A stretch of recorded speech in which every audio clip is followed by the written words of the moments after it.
Hello, hello. This is Spencer McGreal, and I'm coming at you today with Chapter 8 of Colin Flaherty's White Girl Bleeds a Lot. This is Chapter 8, Ground Zero Chicago. The second city has it all. Repeated, invisible racial violence, denials, even a police chief who blames Sarah Palin, who was John McCain's running mate in against, was it Barack Obama the second time? Yeah, so after 2008. He really does. Is Chicago worse than Philly? Known as the second city, Chicago does not have to stand behind anyone when it comes to racial violence and denial. Chicago doesn't have the large, violent crowds of black people roaming their downtown that characterize the Philadelphia racial violence. Well, they do now. They are getting there, don't worry. Yeah, wow, Colin Flaherty saw the future. Chicago's mobs are smaller, but the incidents are more widespread and hidden. So let's call that part a wash. But when it comes to the media and public officials denying, obfuscating, and even condoning the behavior, Philadelphia is the second city, way, way, way behind Chicago.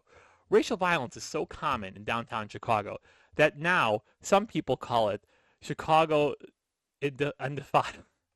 The flash mobs and the flash robs and mobs of black gang violence started soon after Rahm Emanuel replaced Richard Daley. God, the Daleys ran Chicago for like decades as mayor in February 2011. Seriously, that's probably just one of these cosmic coincidences.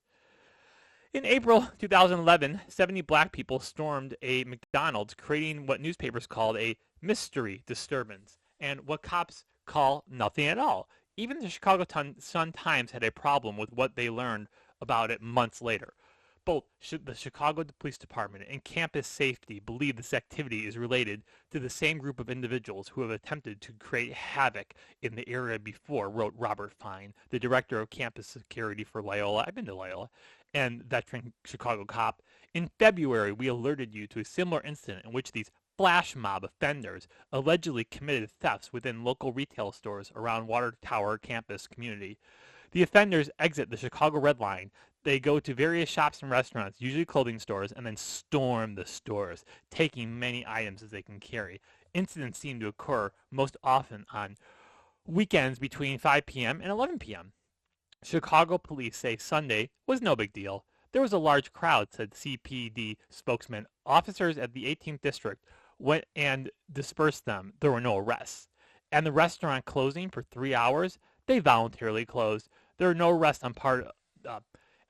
The no arrest part is not surprising. Kids hit a store en masse and steal all they can grab, then flee. You can't arrest everybody. What were they doing at McDonald's? Where merchandise is not very grabbable. It is an enticing mystery. What happened? The owner of the franchise said, "There's absolutely nothing I want to add," and referred me to McDonald's headquarters. Okay. That was the first time many people in Chicago had read about flash mobs. The first time they may read, they have been the first time they may read, the first time many read, they have been happening for quite some time, okay? The article, of course, did not mention the race of the troublemakers, but comments from both white and black readers, as well as subsequent stories, made it clear these incidents of racial violence were perpetrated by black people. But mentioned in the recent mayor race, newspaper accounts? No. Soon after, the mobs got more ambitious, with 50 black people hitting high-dollar departments and drugstores in Chicago's Magnificent Mile. They took bottled drinks and sandwiches off the shelves, then ran off. By Memorial Day, increasing numbers of people in Chicago knew they had a problem with racial violence. People in charge felt that they were helpless to do anything about it, and an increasing number of black criminals knew they had an opportunity. Things got so bad that the city officials canceled Memorial Day celebrations, at least at one of Chicago's most popular beaches. They said it had nothing to do with violence and black people systematically assaulting people on the beach during the holiday weekend. No, instead, officials closed North Avenue Beach because it was hot. It was hot. See? Hot. Other Chicago beaches stayed open, but North Avenue Beach closed. Did the closing have anything to do with the violence in the neighborhood preceding the holiday? Why not just be honest and say there's these violent gangs of roaming racist black people and they're beating the shit out of people? Or reports of thousands of black people were creating violent atmospheres and fighting on the beach? Oh, of course not, said the mayor, who pushed the decision down to his superintendent of police, who pushed it down to his watch commander. Hey, that's how you good governance in the U.S. Mayor Robert Emanuel, Chicago's top cop, Jerry McCarthy, have insisted the action was due to concern about the public health and safety because of heat-related illness. They said the closure did not have anything to do with gangs or fights, but the 911 calls included complaints about fighting involving dozens of people at Oak Street Beach and North Avenue Beach. There were no 911 reports of heat exhaustion that day. Nothing to do with crime, certainly nothing to do with race. If it had anything to do with race, would all those black politicians standing behind the mayor have been nodding their heads in agreement? Few believe it. But it's so incredible that even the local CBS affiliate wasn't buying it. You had public safety and you had public health, Mayor Emanuel said. There's no Monday morning quarterbacking. There was no gang activity that was involved in the commander's decision to close the beach, said Police Superintendent Gary McCarthy. But a police source close to the situation tells a different story. That officers say police got reports of up to 1,000 suspected gang members meeting here to start trouble. Caller Cliff Kelly shows that WVON 1690 AM agree. It was gang bangers acting stupid up there, one caller said. There was a lot of like ethnic minorities like yelling at each other, one woman said. The violence that they had between each other, I guess, quarrels, and they knew that everyone would meet here, a man said. For you non-Chicagoans, WVON stands for Voice of the Negro. The Voice of the Negro. Violent mobs had been a concern at North Avenue Beach previously. Just 1 month earlier, a group of about 100 teenagers surrounded two people on bikes. Both were knocked off their bikes and thrown into Lake Michigan. If you can find a news story about that riot, go ahead. I dare you. The listeners to a local talk radio station had no problem describing what was happening. Large groups of black people were terrorizing visitors to the beach. They're eating the children.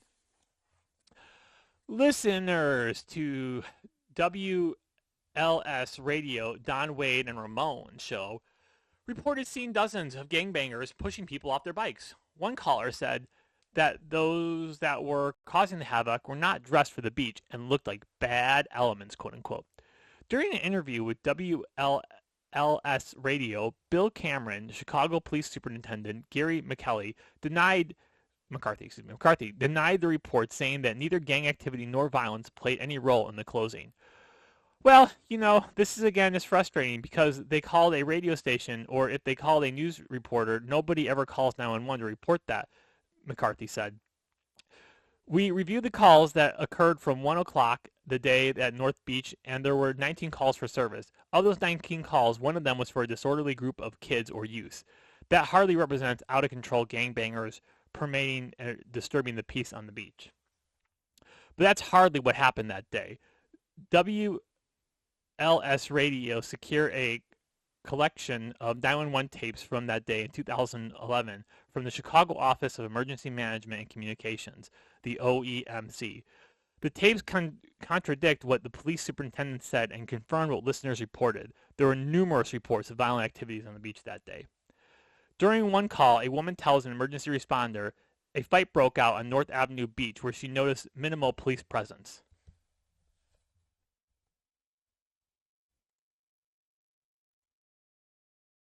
Yes, there's a fight breaking out on the beach because there's nothing but animals covering the beach today. The woman says, you can't even walk along the beach path or ride along the bike path. There's no crowd control. What the hell is going on? Question mark. A 911 caller who was at Oak Street Beach food and concession stand said, "We have a couple of gentlemen who are threatening to shoot us, threatening to whip our asses, trying to take our own equipment." In another call, a woman near Oak Street Beach requested police assistance due to a large crowd.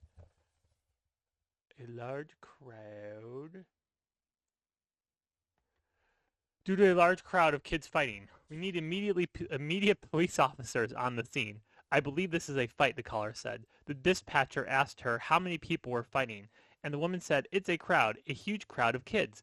Another woman also reported a large group of kids blocking the bike path on Oak Street Beach. There's another fight here. These kids, there's so many kids. They are blocking the bike path, and now there's so many on the path.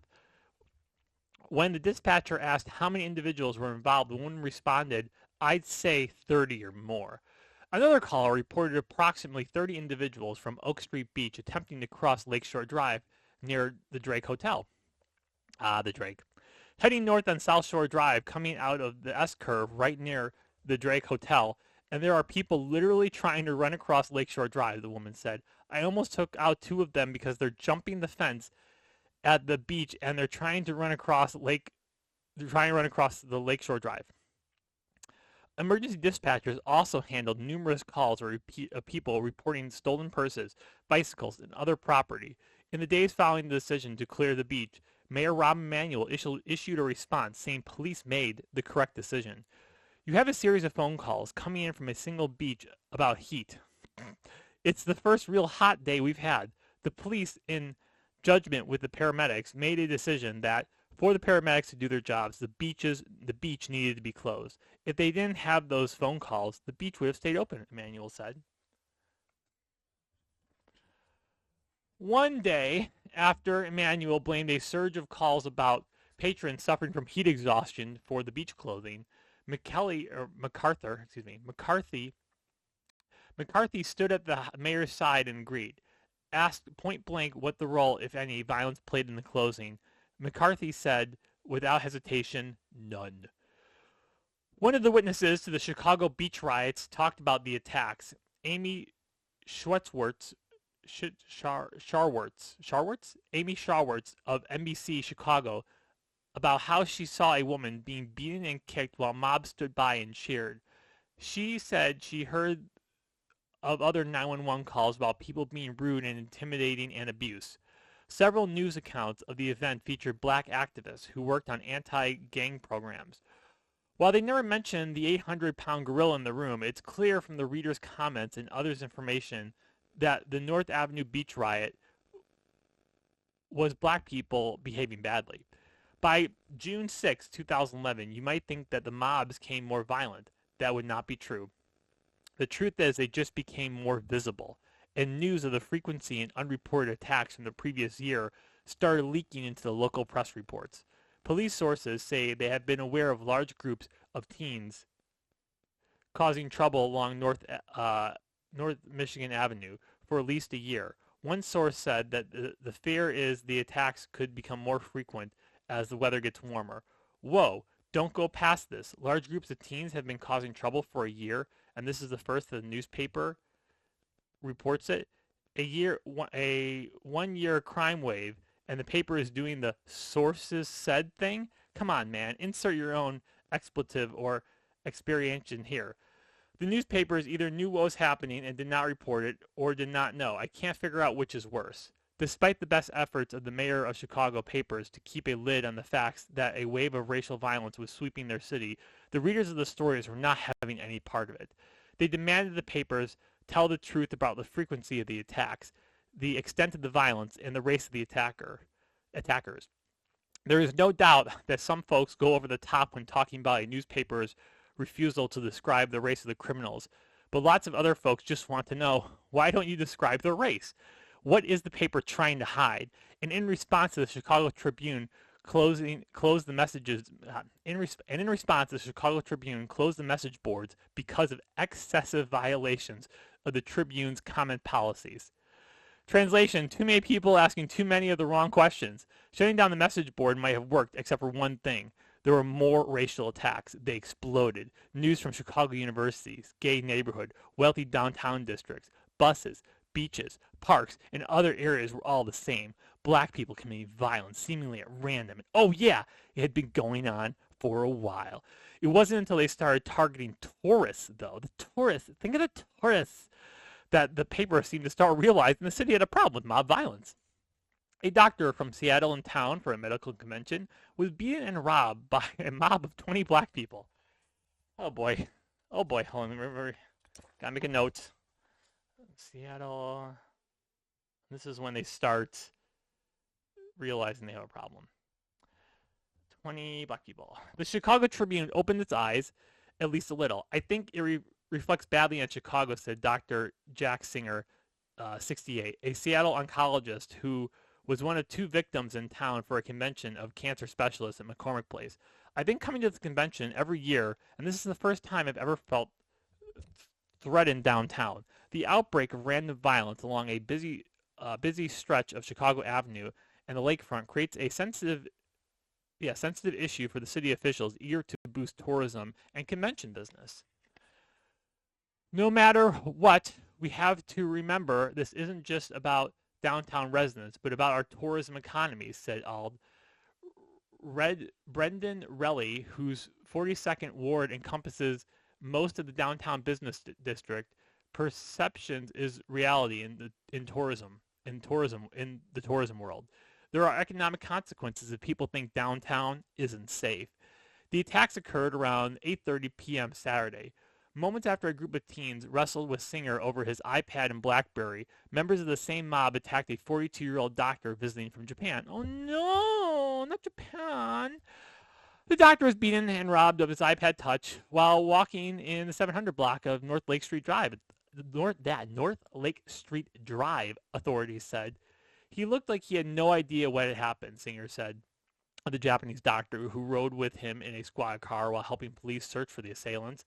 Both physicians were in town for the annual convention of American Society of Clinical Oncology, which entered into a 10-year deal with McCormick Place in 2010. The 5-day event typically brings in more than 30,000 doctors, vendors, and other specialties from around the world. Police sources say they have been aware of large groups of teens causing trouble along North Michigan Avenue for at least a year. One source said the fear is the attacks could become more frequent as the weather gets warmer. Back in the old days, newspaper hired people called reporters to let the readers know about this kind of thing that had been happening for at least a year. At least a year. Just let this sit for a minute. Think about the numbers of people who have to know about black gang violence exploding through the city and who decide it's not worth mentioning. This is the too afraid of being called racist. This is the cultural rot we're talking about. It's literally our race's biggest weapon being used against us. Talk about bigotry of soft expectations or the danger they place on people in by not giving information. Let's move on to another upscale Chicago neighborhood, Boys Town. Boys Town! That's gay people. Something else they will not tell you in the news accounts is that Boys Town is a gay neighborhood. Okay, everyone knows it's a gay neighborhood. I mean, I guess maybe you readers don't know it's a gay neighborhood, but now you do.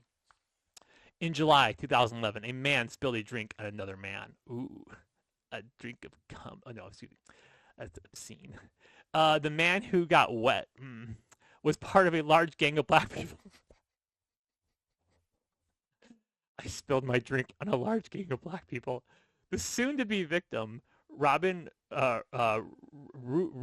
Robinson, was also black. He was a beautician and actor walking with his boyfriend. Oh. One gay paper said that there had been an uptick in crime and reported that a large community meeting was being held to address the problem. Some comments appeared to blame crimes on people, especially youths, who come to the neighborhood from poor, largely black and Latino areas. The meetings drew nearly 800 people. Some attendees demand a larger police presence. Others asserted that the youth programs at the center and Halsted, Chicago LGBT Community Center bring crime into the neighborhoods. The newspaper failed to mention that many victims of racial violence are gay. Robinson got stabbed and beat up. It's on video. Let's go to the local ABC affiliate. It was not obviously. It was an obvious mob mentality. You saw people cheering on, people running in and giving one quick jab or kick and then backing out and cheering them on. It's scary, Rob Shaw said. Though unrelated, residents said this is the third stabbing in the area in recent weeks. The last one happened 5 days ago, just one block north, when a man was robbed in a 7-Eleven parking lot at Halsted and Rococo? I can't say that word. Residents say problems are due to large groups of people from outside the neighborhood loitering in the areas. Alderman Tom Tunney, 44th Ward, said Monday night that this is a subject that has been coming up for at least a couple years. Trends have been large groups of minority youths on Halstead when they are patronizing the businesses or not, whether they're patronizing the businesses or not. They're just there. They're just there. It's an area where they feel safe. It's a balancing act. We're trying to make it feel safe for everyone, Tunney said. A subject that has been coming up for years, was the third stabbing in as many weeks and does not count the other episodes of racial violence that people know about but were too afraid to report. Thank you, YouTube, and thank you to the alderman for telling us the truth, albeit accidentally. In early 2011, Chicago police arrested several black men for a series of 4 attacks and robberies in the same neighborhood. The local NBC affiliate reported on the incidents that the arrests, but the report was lacking. Any distinguishing feature of the victims or assailants, you could not tell if you only listened to this account, but the people arrested were black. At least one of the victims was gay, and everyone was a lot happier not talking about it. People like to make all kinds of excuses. Kids like the beach. Kids don't have parents. The weather is getting warmer. Whatever. It's an excuse factory. It's probably all true, but why did no one have anything to say about the central unifying feature of the attackers? Race. Or they're scared, Colin. They don't want to get fired from their jobs. A million reasons. Or even worse, if they did say something, why did no one report it? Colin Flaherty is like a reporter with like giant brass balls. He's walking down the street. His balls are hitting either side of the pavement. And people are like, well, why aren't people as brave as me? Well, and also Colin Flaherty, he hitchhiked across the United States. Most people can't do that. That's too scary. Okay, before we get into some official reactions, let's wrap up the riot part with more details about the Pacific attacks. Student journalists at Loyola University Watertown campus began reporting on a rash of flash mobs, quote-unquote, crimes in February 2011. Instead of bursting into song and dance, groups of juveniles activated by text messages rushed into stores, filled their arms with merchandise, and fled. The idea, apparently, was that security guards couldn't possibly catch them all. Clever girl. Loyola campus security warned students about the gangs and were believed to be arriving via the CTA rail line Chicago Avenue Station. Police stepped up their presence in the area, and merchants doubled down on security, but things have clearly escalated. In April, McDonald's at Chicago Avenue and State Street was swarmed around 70 youths who created a disturbance serious enough to summon 10 police units. The restaurant was closed for hours afterwards. Saturday night's attacks were senseless and over the top. How many young men does it take to relieve a single unsuspecting citizen of his iPod? A lot, apparently. How many people does it take to screw in a light bulb? 1 to hold it and 100 to spin the room. The victims were all punched and beaten repeatedly. One was hit in the face with a baseball. Just a baseball, not a baseball bat. The take, a handful of electronic toys, a bicycle, and a wallet. Oh, that's what was stolen. In June 2011, as many as 15 teens stormed Chicago Transit Authority buses, attacked their victims, and darted off with cell phones and other electronic devices. Yes, the perpetrators were black. The incident after incident of groups of young men beat and robbed victims, Streetville and Gold Coast, Magnificent Mile, all up and down North Shore Drive were reports of mob violence against individuals and businesses. Pausing from passing out flyers for a discount men's store in the 200 block of North Michigan on Saturday, Joseph Rives called being roughed up by a black mob, or a mob of about a dozen teens in October while he was still wearing a gorilla suit to promote a Halloween store. Tough gig. Similar, he was wearing a gorilla suit. Wait, he didn't blend in. That's terrible, sorry. Similar groups tried to shoplift from the store, prompting the owners to hire private security. Even quasi-famous people get flash mobbed. The latest attack occurred early Thursday morning, a spokesperson for Chicago Police Department said. The attack involved multiple perpetrators near an elevated train platform, described in the police report as a strong-arm robbery. The group of assailants took the victim's iPad. God, the iPads and touch iPads are getting stolen like nonstop back then. And money, and punched him in the face. No arrests have yet been made in the case. The Chicago Tribune reported the victim as Jesse Anderson, the 35-year-old brother of Smashing Pumpkins. Oh, Smashing Pumpkins! Frontman Billy Corgan. Uh, Given the epidemic of racial violence in Chicago, readers were increasingly indignant that newspapers were not reporting all of the assailants were black. The Chicago Tribune, Steve Chapman, had an answer ready. You are a racist if you even ask. Hey, none of us have heard that before. It's nice that they're coming up with some original material to deny reality. There are good reasons not to identify the attackers by race. It's the newspaper's sound general policy not to mention race in a story. Ooh. You sure that's not going to come back to bite you in the ass, Chicago Tribune? Um, whether about crime or anything else, unless there's some clear relevance to the topic. Well, of course there's relevance to the topic, right? People in different groups behave differently, and there's nothing wrong with not. You don't want to assume everyone's the same, but you can definitely state facts. My question to readers accused of political correctness is, why do you care so much about the attacker's race? Why not? Why not? People identify men as being more violent and getting into more car accidents, needing higher levels of auto insurance, uh, being the majority of attackers and victims of violent crimes. Why not mention race?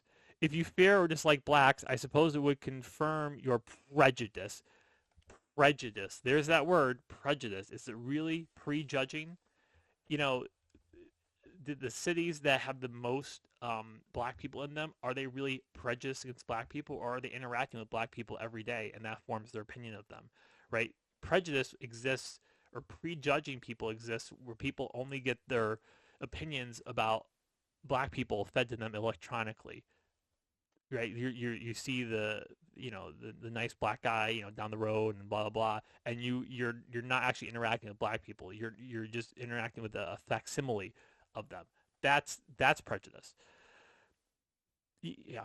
Otherwise, it tells you nothing useful. Race is very useful. When Mr. Steve Chapman, there's only one reason that we should care when the papers like the Chicago Tribune support affirmative action, racial quotas, and other race-based solutions. There we go. Thank you. Thank you, Colin Flaherty.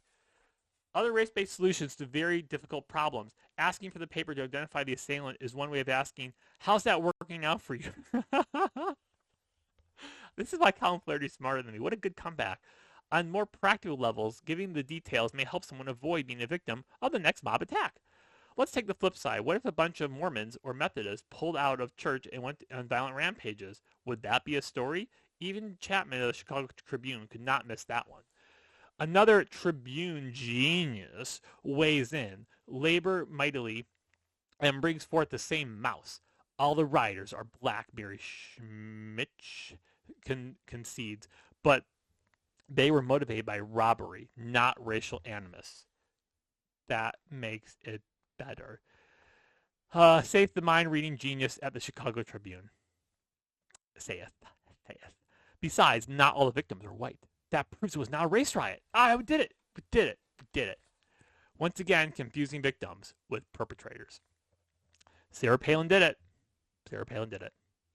While Chapman and the Chicago Tribune did not even want to consider the question of race, Gary McCarthy, superintendent of police in Chicago, the same guy who said there was no problem at the North Avenue beach, is a bit braver and bolder. He came up with a person to blame for the hyperviolence in Chicago. Sarah Palin. Sarah Palin, why did you do this? When Tina Fey was making fun of you on SNL, you were great, but now that you're fomenting race riots in Chicago, I'm so disappointed, Tina Fey. Sarah Palin. The NRA does not like me. I'm okay with that. The federal gun laws facilitating the flow of illegal firearms into our urban centers across the country are killing our black and brown children. Our black and brown children are. We own them. We got to get the gun debate back to the center with the recognition of who's paying the price for the gun manufacturers being rich and living in gated communities. I snapped on TV to relax. And what's on TV? Sarah Palin's Alaska. And she was carbine hunting and the right to what? She was hunting and the right to bear arms. Why wasn't she at the crime scene with me? Thank God for YouTube. It is there that we can watch the superintendent of police in Chicago appearing in the church of the race baiter Father Philibert blaming Sarah Palin and institutional racism for black violence in America. At least he talked about race. See, race exists when you join the NAACP, when you need racial quotas, and then when bad things happen, it doesn't exist. Tried solutions and blame shifting.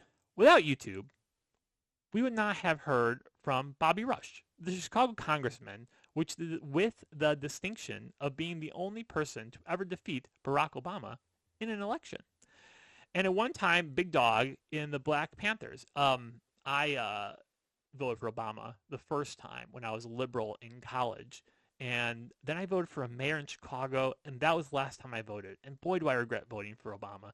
But, he was a very good speaker. And to young college Spencer, he really impressed me. And I thought it would end racism in Chicago. I remember walking to the celebration party, right, for him getting elected in downtown Chicago. And my little sister was there, and she brought her friend. And there were black people selling these Obama T-shirts on the corners, like every street. And the atmosphere was so positive. It was so much fun. Men aren't going to college anymore, but if you go to college as a young man, especially if you're going to a liberal arts college in 2008, voting for Obama, I highly recommend being liberal. Okay, back to the book. Rush put it together in a meeting to talk about crime. And of course, they toted out all the usual solutions. More jobs, more gyms, more free stuff. If there's any place where they have tried these solutions nonstop for 50 years, it's Chicago. Even so, they pressed on the undertone for more and more of the same. Rush said flash mobs have existed in Chicago for as long as he can remember. The only reason people are paying attention now is the criminals have left the ghetto for greener pastures. You know as well as I do, shootings, killings, flash mobs, Rush said. There's a new one now. Flash mobs, pepper spray, assault by young men have dominated this week's news. I'm disturbed because it happens on the south side. Yeah, south side. On a regular basis. It seems as though when it happens on the north side, then it's newsworthy. That is true. People are like, there's so many cars stolen on the south side of Chicago, so many carjackings that you can't report them all. Like every night, if you turn on the news, it's just like 5 people are carjacked today, and yeah, it's ridiculous. And there's soft on crime in Cook County, right, which covers the south side of Chicago, and there was a news story on what's his name, Actual Justice Warrior, where he talked about a guy who stole a car, and he knows that he'll be out by the evening if he's captured in Cook County, but he went over county lines, and they prosecuted him like to the fullest extent of the law, and I think he got like 8 to 10 years in prison for this like violent carjacking. So in Cook County, they know they can get away with this stuff because their friends just keep getting let out over and over again. So you not only have to carjack the car, but you have to keep it in Cook County. Okay, Rush Marbs, Flash, where I lose my spot. I'm disturbed because it happens south side. North side is not worthy. I actually did not know that. Turns out everyone knew about the mob activity in the south side except for me. On June 8, 2011, black columnist Stella Foster let the cat out of the bag. I heard from a reader who informed this... Colin Flaherty must do a lot of reading. I heard from a reader who informed this columnist that the flash mob incidents have been going on for the longest time on the south side, with virtually no media mentions nor any real actions on the part of Chicago Police Department.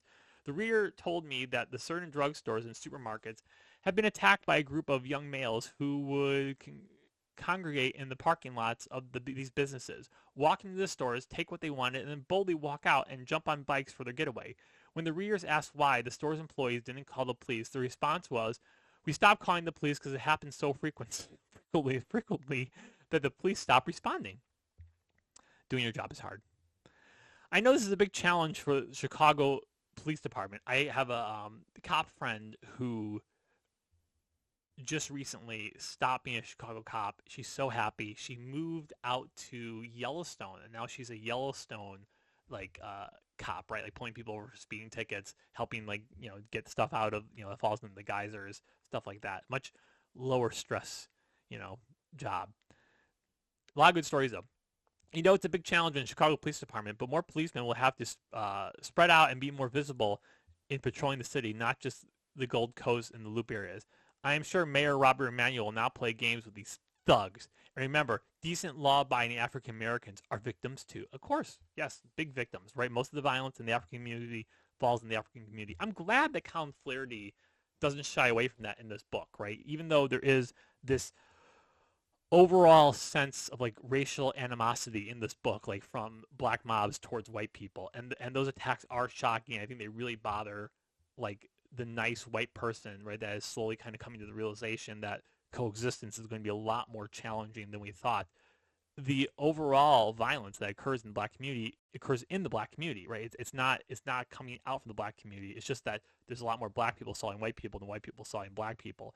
But yeah, black people, they need, this law and order. They need to have safe places to raise their children and stuff. And so when you cut funding, when you abolish all cops and everything, that can really hurt the law-abiding black people that aren't racist and violent and trying to you know be mean, be mean, be mean. Another big challenge for police, American victims too. If you ever wonder where these crazy kids could get the idea that flash mobbing has no consequences, look no further than the South Side. Yeah. Stella went on to say that we should be calling them flash thugs because flash mobs are supposed to start dancing. Ow! Ow! I'm being beat up. When did the dancing start? There's no dancing, bitch.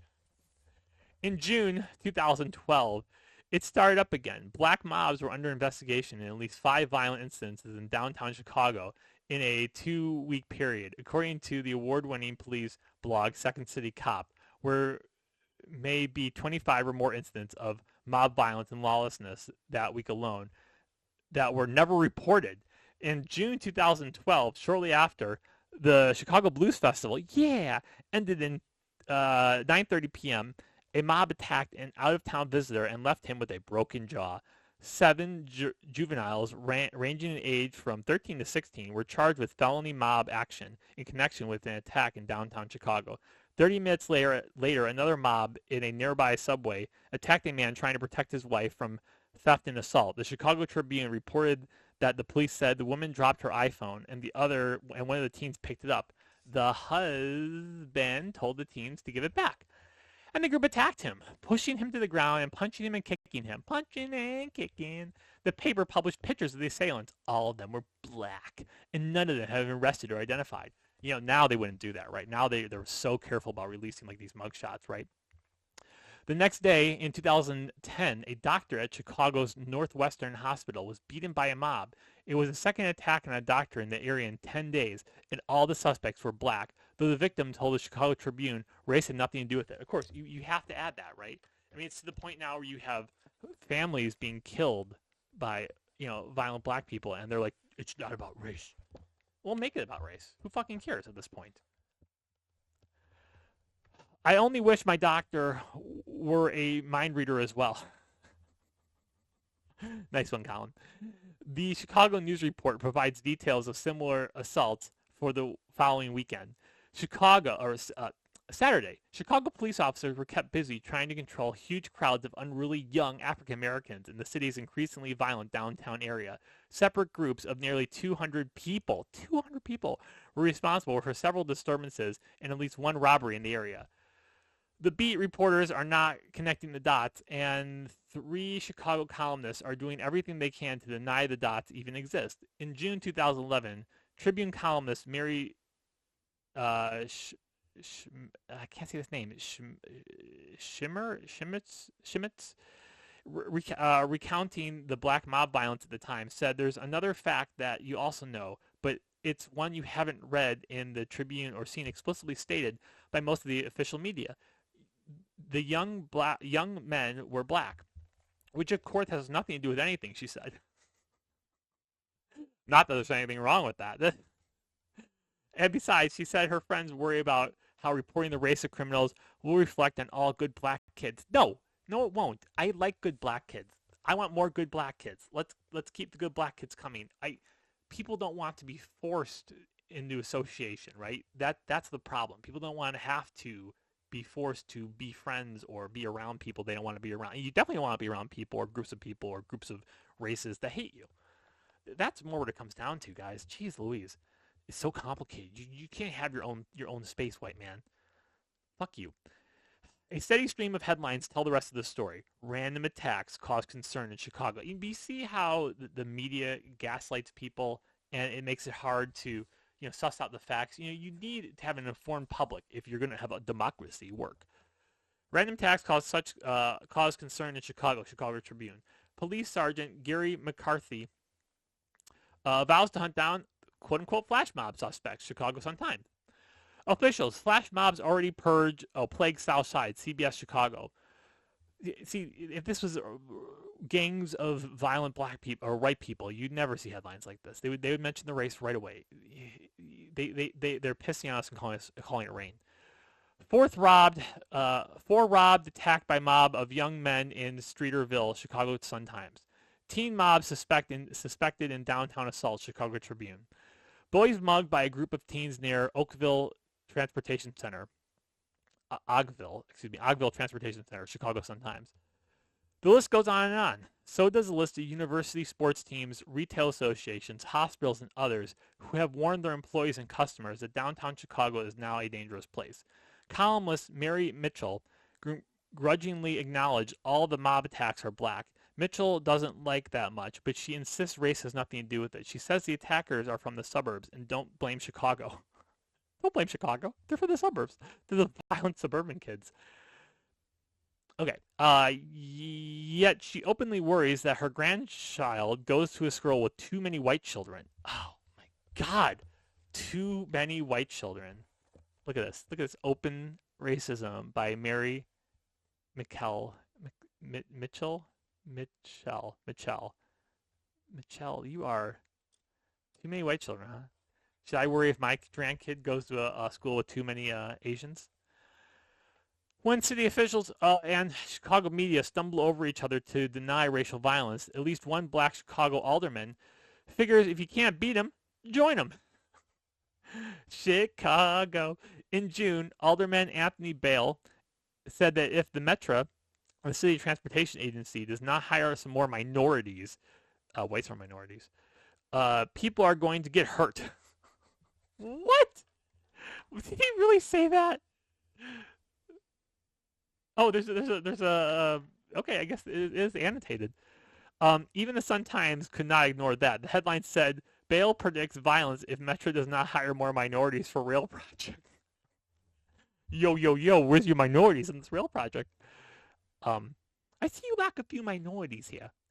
A few days later, on July 5th, people were enjoying the 4th of July fireworks celebration when suddenly they were set upon by a mob of a dozen black people intent on violence. One man was taken to the hospital, but was in good condition. 11 black people were arrested and charged with assault. Police blamed the problems on teens without parents. As usual, the media did not report the mob was black. Thank God. Local television reporters did remind people that it was the latest in a series of mob attacks in downtown and upscale North Side areas. 2 days later, talking about the fireworks mob, the CBS Chicago affiliate reported that sources told CBS 2's Susan Lamont, that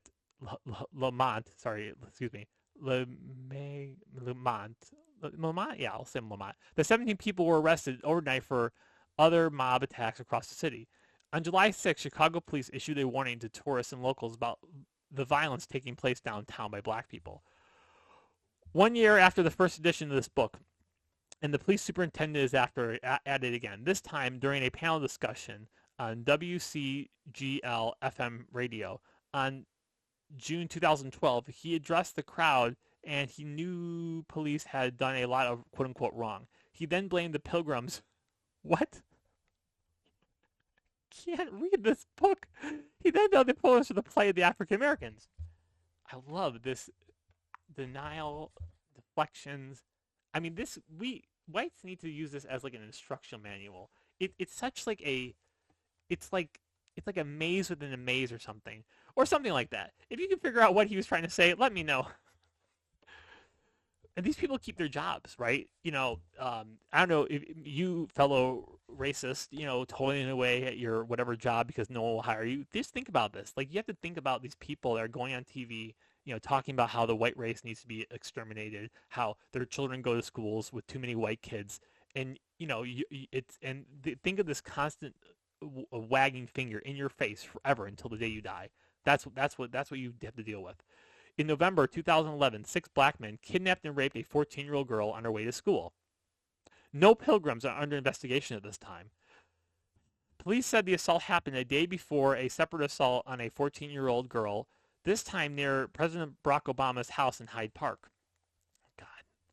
The crime happened 2 blocks away from the home of President of the United States, an area where crime is rarely reported.